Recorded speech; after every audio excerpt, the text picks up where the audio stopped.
Well, welcome to another Continental Leadership Roundtable. I'm excited to chat one-on-one with my friend Liz Selleck. Liz, how are you? I'm good, Jim. Thanks. And going through a move, I understand. Yes, that's true. We just moved again. We moved 4.5 years ago from California to Louisiana, and now this last month, our whole family has made the move from Louisiana to Texas. So now we're in Texas in the Houston area. That's great. Yep.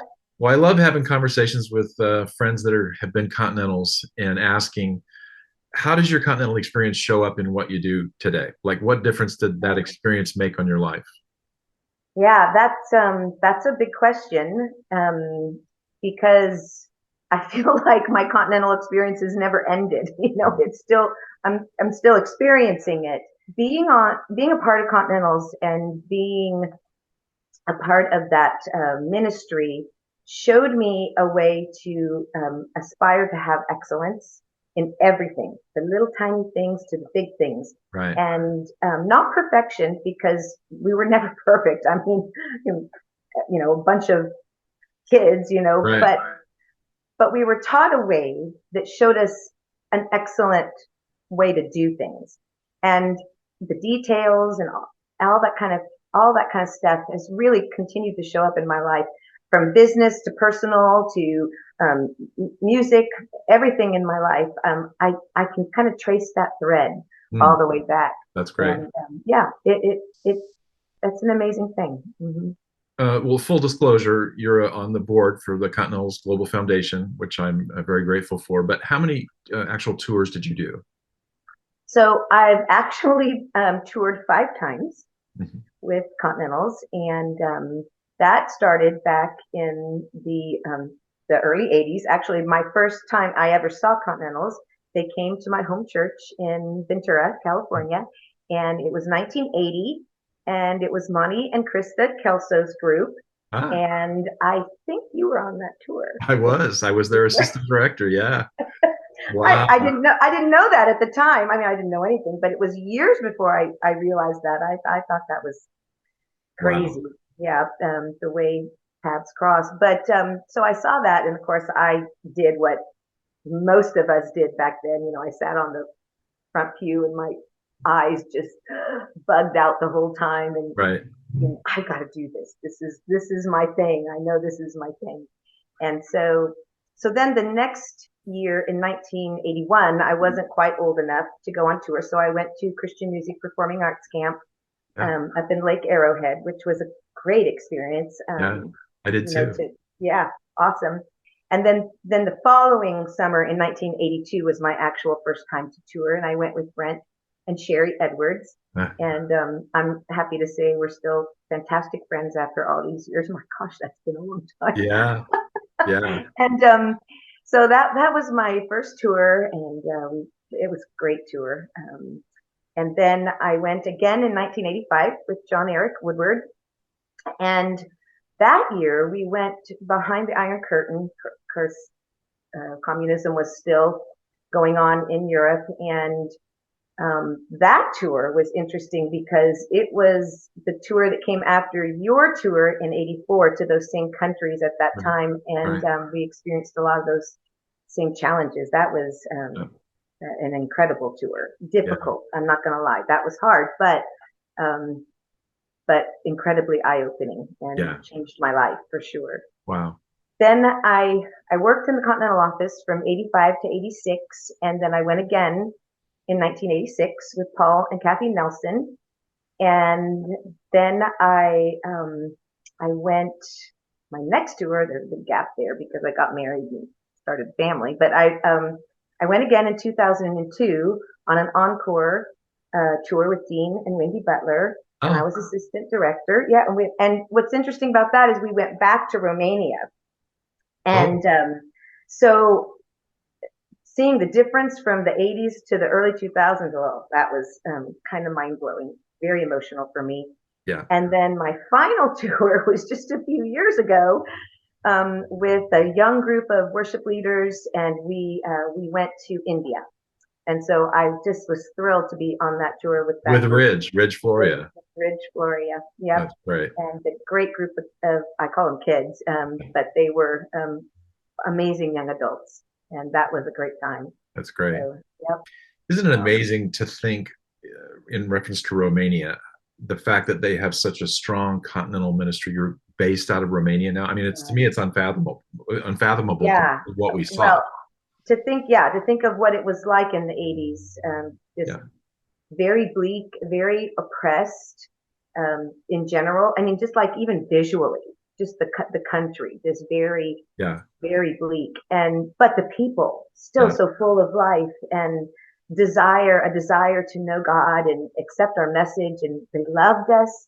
And then to go back, kind of in the early rebuilding part of that country, after that, yeah. in the early 2000s, that was amazing. Right. But to see it now Yeah. with our Romanian group, and to know, like to know in my mind that, we helped plant those seeds, Right. and to see what God's done now all Yeah. these years later, just with through faith and through prayer, and how God's just watered that seed and it's Yeah. grown, and they are just a fantastic group. Yeah. That's incredible to me. A few years ago, Cam and Ridge and I went back for their 20th anniversary. And I asked Joseph Katuna, our director there, about those concerts in '84 and '5. And he says, "Oh, yeah, we still talk about them." And so Oh, it's very exciting to me. oh, Our that's tagline is amazing. communicating the gospel to the world in a language it understands. And every time I say that phrase, I think of them because Yeah. who in the world other than Romanians speak Romanian? I So they're yeah. the perfect example of what the Continental Ministry is doing all around the world in other languages. So Yeah, and what God can do that we can't even begin to understand or see or predict. That gives me chills. That's amazing. Yep, pretty for cool. sure. Pretty Hmm. cool. Yep. Any particular principles or sort of gold nuggets that come to your mind as you look back over all those years? Maybe something a director said or an experience or Hmm. anything jump out for you? It's a little interesting to try to whittle that down to to one thing or even a couple of things. And Yeah. I think part of that is, when I went on the road the first time I was 16, I barely remember anything. So it's easier for me to think of it as a total experience, Mm. and how it kind of shaped me moving forward in my life.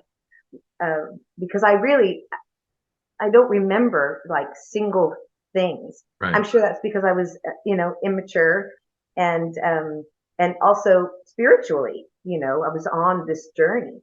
And but I think if I had to, I know this is going to sound cliche, but if I had to put it into terms of something that stands out, it would have to come back to what Cam has based this whole thing on, which is, if God is in it, you can't stop it, and if He's not, you can't start it.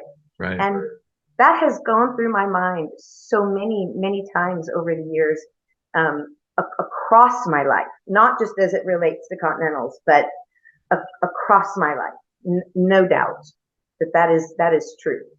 Wow. That's great. That one hits me too, actually. I think about that a lot. That Yeah. and the leadership lesson that I learned from Cam that when we were later on when I was a vice president, we were developing directors and choosing people to direct. Cam's yardstick was always, will anybody follow this person? Yeah. And it's like, wow, that's it. That's the ball game right there. And so those kind of leadership lessons are really powerful.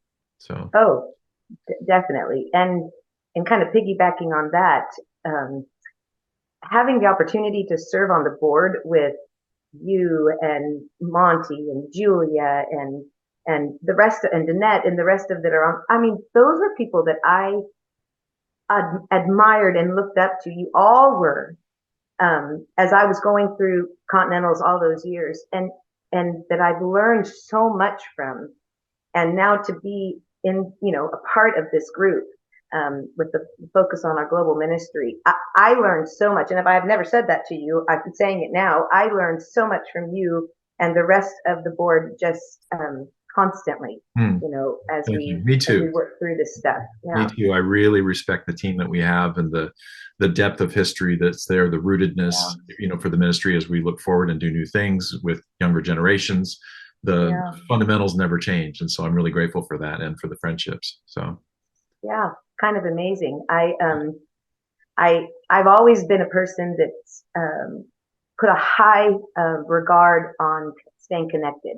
Staying connected to people is very important to me, and so I enjoy that, and it thrills me to stay connected with our alumni and to be a part of that. And sometimes I think God let Facebook be created just for Continentals, yeah, just so we could find each other here on yeah, Earth yeah, again. Um, that's great. but that I love that, and I think that's important to stay connected, also for encouragement Yeah, and our common history. right. Well, we'll share these out on all the various groups that are there. Hopefully, we can. It'd be nice if you could push a button and put everybody under one Yeah, banner on Facebook. But yeah, yeah. um, Well, we're going to work on that this next year, good. getting everybody together again somehow. I'm not sure how yet, but we're going to work on that. Right. Well, I really appreciate the time, and I really appreciate you being on the board and bringing all your years of experience to what we're doing now. And we have great days ahead. We had a fun call last night. The board did with our friends in Puerto Rico, who've been through so much, and they're still passionate about the Continental Ministry. And so it's neat to have you on the team. Yeah, thank you. I love being a part of that, and part of that thrill that I have of staying connected is with our international groups and Yeah. seeing what is going on with them, and then taking that back to our U.S. alum that some of them have no idea what's going on. So that's an important part. Yeah, let's fix that. Yeah.